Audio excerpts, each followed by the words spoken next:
आज मैं reflection class 10 physics के में रिफ्लेक्शन के टॉपिक को डील करने वाला हूँ। इसमें मैं आपको बताने जा रहा हूँ कि किस तरह किसी ऑब्जेक्ट का इमेज किस पोजीशन में बनता है, कहाँ बनता है, उसका नेचर क्या होता है, उसका साइज क्या होता है। तो इसके लिए आपको याद करने की कोई जरूरत नहीं है। मैं एक ट्रिक बता रहा हूँ, उस ट्रिक के माध्यम से आप इजिली किसी ऑब्जेक्ट के पोजिशन को आप बता सकते हो। इसके लिए क्या है, तो सबसे पहले आई का मतलब हो गया इन्फिनाइट। आई का मतलब क्या होगा, इन्फिनाइट। बीसी, बीसी का मतलब होता है बियॉन्ड सी। बीसी का मतलब क्या हो गया, बियॉन्ड सी। इसके बाद क्या है, सी, जिसको हम लोग बोलते हैं सेंटर ऑफ कर्वेचर। इसके बाद हमारा क्या होता है, एफ सी। इसके बाद हमारा एफ सी मतलब फोकस और सेंटर ऑफ कर्वेचर के बीच में। इसके बाद आता है हमारा एफ, एफ का मतलब हो गया फोकस। और एक होता है पी एफ, पी एफ का मतलब पोल और फोकस के बीच में। तो टोटल हमारा ऑब्जेक्ट को प्लेस करते हैं 1 2 3 4 5 6 प्लेस पर हम ऑब्जेक्ट को प्लेस करते हैं। इसका मेरा इमेज बनता है। अब मेरा ट्रिक क्या है, तो हम जानते हैं कि हमारा एक हाथ में 5 उंगली है, 1 2 3 4 5, ये 5 उंगली है। अब देखिए कि आप इस उंगली के माध्यम से किस तरह किसी ऑब्जेक्ट का इमेज को इजीली फाइंड आउट कर सकते हो। तो आप क्या करोगे, अपने हाथ को लोगे और हाथ में सबसे पहले यहां पर आई लिख देना। यहां पर क्या लिखेंगे, आई। सेकंड में आप बी और सी लिख देना। सेकंड में क्या हो जाएगा, बी और सी। थर्ड में आप क्या लिख देना, सी, इस उंगली में सी लिख देंगे। इसके बाद एफ सी, इसमें एफ और इसमें सी, और लास्ट वाले उंगली में एफ। हम केवल इस 5 के बारे में डील करेंगे, ऑटोमेटिक ये 6 वाला हमें मालूम हो जाएगा। तो मैंने 5 उंगली में फर्स्ट उंगली में आई लिखा, सेकेंड उंगली में बी सी लिखा, थर्ड उंगली में सी लिखा, फोर्थ उंगली में एफ सी, और फिफ्थ में क्या लिख दिया, बी सी। अब देखिए ऑब्जेक्ट को हम इस फॉर्म में ले जाएंगे, ऑब्जेक्ट, और इमेज इस साइड में ले जाएंगे। तो अगर मैं पूछूंगा कि ऑब्जेक्ट मेरा इनफिनाइट है, तो ऑब्जेक्ट किधर से जाएगा, लेफ्ट से राइट हम ले जा रहे हैं, सपोज दैट। तो ऑब्जेक्ट लेफ्ट से राइट में इनफिनाइट पर अगर लेते हैं तो नंबर 1 में आ रहा है, आई नंबर 1 पर है। तो इसका मतलब इमेज हम राइट से लेफ्ट जाएंगे ना, तो इस कंडीशन में फर्स्ट नंबर में क्या आ रहा, तो मेरा एफ। इसका मतलब है ऑब्जेक्ट अगर मेरा इनफिनाइट पर होगा तो इमेज कहां बनेगा, मेरा फोकस। उसी तरह अगर हम बियॉन्ड सी लेते हैं तो ऑब्जेक्ट हम किधर से ले रहे हैं, लेफ्ट से राइट। अगर हम यहां से इधर जाएंगे तो ये मेरा ऑब्जेक्ट ले लेंगे, वो आपके लेने के ऊपर में। अगर आप इधर से इमेज लोगे तो इधर से ऑब्जेक्ट लेना, किधर से भी लो, बात बराबर है। लेकिन ये याद रखना कि अगर लेफ्ट से राइट अगर हम ऑब्जेक्ट लेंगे तो अपोजिट काम क्या करना, इमेज में राइट से लेफ्ट होगा। अगर इमेज को अगर हम लेफ्ट से राइट लेंगे तो ऑब्जेक्ट क्या हो जाएगा, राइट से लेफ्ट। तो यहां पर मैंने ऑब्जेक्ट को क्या ले रहा, लेफ्ट से राइट, और इमेज को क्या ले रहे हैं, राइट से लेफ्ट। अब क्या देखो कि ऑब्जेक्ट को मैंने कहा लिया इनफिनाइट पर, तो लेफ्ट से राइट में इनफिनाइट का पोजीशन फर्स्ट नंबर में है ना, तो इमेज इधर से फर्स्ट नंबर में क्या है, तो एफ है। इसका मतलब ऑब्जेक्ट अगर हमारा इनफिनाइट पर रहेगा तो इमेज मेरा फोकस पर बनेगा। क्लियर हो गया। सेकेंड में बी सी, ये हमारा बियॉन्ड सी, ऑब्जेक्ट को हम ले रहे हैं। तो ऑब्जेक्ट अगर हमारा बियॉन्ड सी होगा, इसका मतलब सेकंड नंबर है इधर से, तो इधर से सेकंड नंबर मतलब इधर से इमेज सेकंड नंबर में क्या आ रहा, तो एफ सी। इसका मतलब है कि ऑब्जेक्ट अगर हमारा बियॉन्ड सी रहेगा तो इमेज मेरा सेंटर ऑफ कर्वेचर और फोकस के बीच में बनेगा। आप किताब का टेबल निकाल कर रखोगे तो आप देखोगे कि आपका टोटल सही हो जाएगा। थर्ड हमारा क्या है, centre of curvature. Centre of curvature का मतलब ऑब्जेक्ट अगर हमारा सेंटर ऑफ कर्वेचर करते हैं तो सेंटर ऑफ कर्वेचर जो है ऑब्जेक्ट को अगर लेते हैं तो लेफ्ट से राइट में थर्ड नंबर में आ रहा है। तो इमेज जो है वो राइट से लेफ्ट थर्ड नंबर में देखो क्या आ रहा, 1 2 3, तो सेम टू सेम आ रहा। इधर से हम ऑब्जेक्ट को काउंट करते हैं सेंटर ऑफ कर्वेचर में तो थर्ड नंबर में है, तो हम इधर से थर्ड नंबर काउंट करेंगे तो सी ही आ रहा। इसका मतलब ये हुआ कि ऑब्जेक्ट अगर सेंटर ऑफ कर्वेचर पर रहेगा तो इमेज भी सेंटर ऑफ कर्वेचर पर ही बनेगा। अब हम लेते हैं ऑब्जेक्ट आपका फोकस और कर्वेचर के बीच में, तो ऑब्जेक्ट को लेफ्ट से राइट जाएंगे तो first number, second number, third number, fourth number. तो ऑब्जेक्ट का पोजीशन कितना नंबर में आ रहा है, 4 नंबर में। तो इमेज इधर से जब 4 गिनेंगे तो 1 2 3 4, 1 2 3 4 नंबर पर हमारा ऑब्जेक्ट है, तो इमेज 4 नंबर में क्या आएगा, 1 2 3 4। इसका मतलब है ऑब्जेक्ट अगर फोकस और सेंटर ऑफ कर्वेचर के बीच में होगा तो इमेज मेरा बियॉन्ड सी होगा। और लास्ट क्या है कि ऑब्जेक्ट को अगर हम फोकस पर रखेंगे तो 1 2 3 4 5th नंबर में है, तो इमेज 5th नंबर काउंट करो, 1 2 3 4 5, इन्फिनाइट हुआ। इसका मतलब है ऑब्जेक्ट अगर हमारा फोकस पर रहेगा तो इमेज हमारा इन्फिनाइट पर बनेगा। तो ये एक चीज याद रखना है कि अगर ऑब्जेक्ट को आप लेफ्ट से राइट ले रहे हो तो इसको इमेज को राइट से लेफ्ट लेना। अगर ये ट्रिक अपनाओगे तो किसी भी ऑब्जेक्ट का इमेज कहां बनेगा आप इजिली आइडेंटिफाई कर लोगे।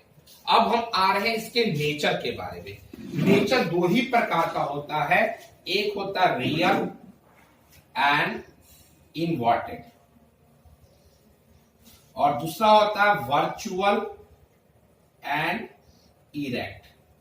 अब रियल एंड इनवर्टेड कब होता है और वर्चुअल एंड इरेक्ट कब होता है, जो ऑब्जेक्ट को मैंने उंगली पर दिखाया है, जिस ऑब्जेक्ट को मैंने उंगली पर दिखाया है उस सब का नेचर रियल एंड इनवर्टेड होगा। जितना भी ऑब्जेक्ट को मैंने इन्फिनाइट पर दिखाया है तो मैंने आई लिखा था, तो पूछा जाएगा अगर ऑब्जेक्ट को इन्फिनाइट पर रखेंगे तो उसका इमेज क्या होगा, रियल एंड इनवर्टेड। अगर पूछा जाए ऑब्जेक्ट जो है फोकस पर रखेंगे तो कहा होगा, तो उंगली पर मैंने फोकस दिखाया है तो बोलेगा रियल एंड इनवर्टेड। अगर पूछेंगे ऑब्जेक्ट हमारा सेंटर ऑफ कर्वेचर पर है तो नेचर क्या होगा, तो मैंने सेंटर ऑफ कर्वेचर अकेले दिखाया, बोल देंगे रियल एंड इनवर्टेड। अगर आपसे पूछा beyond C, real and inverted. अगर फोकस और सेंटर ऑफ कर्वेचर के बीच में ऑब्जेक्ट है उसका नेचर क्या होगा, रियल एंड इनवर्टेड। केवल एक ही जो मैं उंगली पर नहीं दिखाया था वह क्या है, हमारा पोल और फोकस के बीच में। तो अगर ऑब्जेक्ट पोल और फोकस के बीच में रहेगा तो उसका नेचर वर्चुअल एंड इरेक्ट होगा। अगर हमारा ऑब्जेक्ट जो है पोल और फोकस के बीच में है तो उसका नेचर क्या होगा, वर्चुअल एंड इरेक्ट। मतलब हम कनकेव मिरर के बारे में जब बात कर रहे हैं तो हमेशा ये याद रखना कि हमारा 6 जगह ऑब्जेक्ट को प्लेस करते हैं। इस 6 जगह में 5 जगह जो है जिसको हमने उंगली पर इंडिकेट करके बताया, सबका नेचर जो है वह रियल एंड इनवर्टेड होगा एक्सेप्ट पोल और फोकस वाले को छोड़कर। ये मैं नेचर के बारे में बता दिया। अब एक लास्ट बच गया, साइज ऑफ द इमेज क्या होगा। तो ऑब्जेक्ट अगर हम इनफिनाइट पर रखते हैं तो इसका मतलब फर्स्ट पोजीशन पर है, तो इसका इमेज मेरा कहां बन रहा, इसका फर्स्ट पोजीशन मतलब इमेज का फर्स्ट पोजीशन। तो ऑब्जेक्ट अगर इनफिनाइट पर रख रहे हैं तो इसका इमेज हमारा फोकस पर बन रहा है। इसका मतलब ये हुआ कि इमेज का साइज पॉइंट मतलब सबसे छोटा होगा, पॉइंट साइज का होगा, डॉट टाइप का होगा। आप देखते हो सनलाइट जो है वह लॉट बहुत दूर से आ रहा है तो उसका इमेज जो होता है, हम मैग्नीफाइंग ग्लास का यूज करते हैं तो कैसे उसके माध्यम से हम पेपर को जला देते हैं, क्योंकि वो फोकस पर आता है और पॉइंट साइड पर जितने भी रे ऑफ लाइट आते हैं वह कन्वर्ज हो जाते हैं। तो इसका मतलब अगर ऑब्जेक्ट इन्फिनाइट पर है तो उसका इमेज का जो साइज होगा वह पॉइंट। अगर हम बीसी में जाते हैं, अगर हम बियॉन्ड सी में ऑब्जेक्ट को रखते हैं तो इसका इमेज जो बनेगा वह कहां बन रहा है, तो सीएफ। लेकिन इसका जो साइज होगा वो ऑब्जेक्ट अगर इतना बड़ा है तो इमेज ऑब्जेक्ट से छोटा होगा, स्मॉलर देन ऑब्जेक्ट, लेकिन पॉइंट साइज से बड़ा रहेगा। अगर हम सेंटर ऑफ कर्वेचर में जा रहे हैं तो इधर से थर्ड में सेंटर ऑफ कर्वेचर है और इमेज भी सेंटर ऑफ कर्वेचर पर ही आ रहा है। इस कंडीशन में हमारा अगर ऑब्जेक्ट का साइज इतना बड़ा है तो इमेज भी इतने बड़े size, same size of the image होगा, क्योंकि सेंटर ऑफ कर्वेचर हमारा इधर से थर्ड, इमेज भी इधर से थर्ड, दोनों सेम जगह ऑब्जेक्ट भी है और सेम जगह इमेज भी है। तो इसलिए हमारा जो साइज होगा जितना बड़ा, अगर इतना बड़ा ऑब्जेक्ट है तो इमेज भी इतने बड़ा ही बनेगा, same size of the object. हम लोग क्या देख रहे हैं कि इमेज मेरा धीरे धीरे इंक्रीजिंग ऑर्डर में जा रहा। पहले क्या था, पॉइंट साइज, उसके बाद क्या हुआ, पॉइंट साइज से थोड़ा सा बड़ा हुआ लेकिन ऑब्जेक्ट से छोटा था। उसके बाद क्या हुआ, ऑब्जेक्ट के बराबर आ गया। तो स्वाभाविक है नेक्स्ट में असेंडिंग ऑर्डर में, इंक्रीजिंग ऑर्डर में क्या होगा, और उससे बड़ा होना चाहिए। तो ऑब्जेक्ट अगर हम फोकस और सेंटर ऑफ कर्वेचर के बीच में रखेंगे तो इस कंडीशन में हमारा जो इमेज बनेगा वह ऑब्जेक्ट से बड़ा बनेगा, क्योंकि सेंटर ऑफ कर्वेचर में तो मैं इक्वल दिखा दिया, अब इक्वल से क्या होगा, बड़ा हो जाएगा।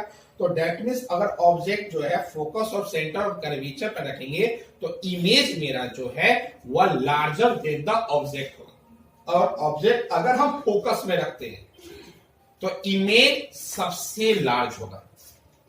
और एक लास्ट हमारा जो पोल और फोकस का है तो इसका हम इमेज कहां बनेगा, तो इसका इमेज जो है वह बिहाइंड द मिरर। अभी मैंने 5 का बता दिया कि कहां कहां मेरा इमेज बनेगा, लेकिन पोल और फोकस का क्या है, इसका इमेज हमेशा मिरर के पीछे बनेगा।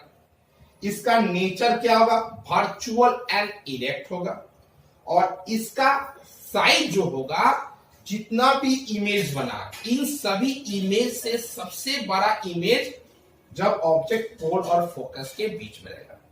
तो मैंने इस ट्रिक के माध्यम से आपको यह बता दिया कि ऑब्जेक्ट कहां रहेगा तो उसका इमेज कहां बनेगा, ऑब्जेक्ट कहां है तो उसका नेचर क्या होगा, ऑब्जेक्ट कहां है तो उसका साइज क्या होगा। अगर ये ट्रिक से आप अच्छी तरह से समझ जाओगे तो मेरे ख्याल से आपको किताब में याद नहीं करना पड़ेगा कि ऑब्जेक्ट कहां है तो इमेज कहां होगा। इस ट्रिक को फॉलो करने के लिए सबसे पहले आप क्या करोगे, पेन लोगे, यहां पर आप आई लिख देना, यहां पर आप BC लिख देना, यहां पर C लिख देना, यहां पर FC लिख देना और यहां F लिख देना, इस टाइप के लिख लेना। और याद ये रखना, ऑब्जेक्ट को अगर इधर से लेंगे तो इमेज को इधर से लेना है।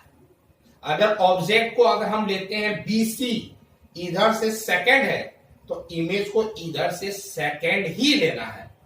तो आप एग्जैक्ट बता सकते हो कि ऑब्जेक्ट कहां है तो उसका इमेज कहां बना। साइज के बारे में मैंने क्या बताया कि साइज जो होता है वह इंक्रीजिंग ऑर्डर में होता है। अगर यहां का ऑब्जेक्ट लेते हैं तो इसका इमेज का साइज सबसे छोटा होगा।